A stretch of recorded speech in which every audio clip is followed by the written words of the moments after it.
आदेश माऊली अलख निरंजन. ओम नमो भगवते ज्ञानेश्वरा. आपण माऊलींच्या विश्रांत वड माऊली पार्क कॉलनीमध्ये आहोत आणि या ठिकाणी आपले आदरणीय कृष्णाजी साहेब शेठ यांचं हे वास्तू बनते. यांचा परिचय तुमच्याशी असेलच की आपले आदरणीय आबा काका म्हणजे अण्णा काकांचे भाऊ म्हणजे अनिल दादांचे हे बंधू अनिल दादा आणि आबा काका हे दोघे सख्खे भाऊ आहेत आणि या हे जे काय बांधकाम क्षेत्र जे आहे त्यामध्ये ते एक्सपर्ट आहेत. आज या ठिकाणी त्यांचं नाव गोरक्षनाथ काका म्हणून सगळ्यांना प्रसिद्ध आहे. त्यांचा चेहरा आपण बघतो जरा चेहरा तर त्यांचा चेहरा आणि परवा मोठी काल जगन्नाथाचा आशीर्वाद घेऊन ते आपल्यासाठी आलेले आहेत.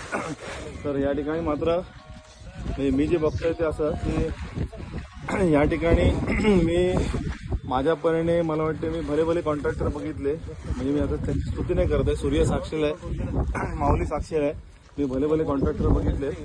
तर भले कॉन्ट्रॅक्टर मी आजपर्यंत बघितले, पण आपल्या हातात थापी घेऊन किंवा आपल्या हाताने काही करणारे मी अनिल दादा म्हणजे आमचे अण्णा आणि गोरक्षनाथ काका म्हणजे आबांना बघितलं. आणि मी कुठलीही स्तुती नाही करत आहे, अर्थात ते त्यांच्या कामात व्यस्त आहेत. मी फक्त 2-3 मिनिटं घेतली आणि त्यांच्याबरोबर त्यांनी त्यांचे सहकारी असलेले हे दादा जे आहेत किरण दादा आहेत आणि दादांचं नाव या ज्ञानेश्वर दादा आहेत आणि त्याच्या मागे जे दिसत आहेत ते कृष्णा शेठ आहेत आणि त्यांच्या उद्योजिका असलेल्या सौभाग्यवती आहेत आणि त्यांचं छोटं लेकरू बघा त्या ठिकाणी मस्त खेळ खेळते अंशुल दादा. तर त्यांची ही वास्तू बनते, खूप सुंदर वास्तू.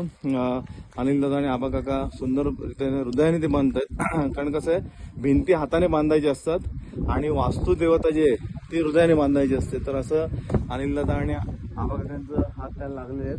आपली वास्तू जी आहे ती इथूनच काही अंतरावर आपली वास्तू आहे आणि ते त्यालाही त्यांचाच हात लागणार आहेत आणि त्यांचे सर्व सहकारी वृंद आहेत त्यांचे हात लागणार आहेत.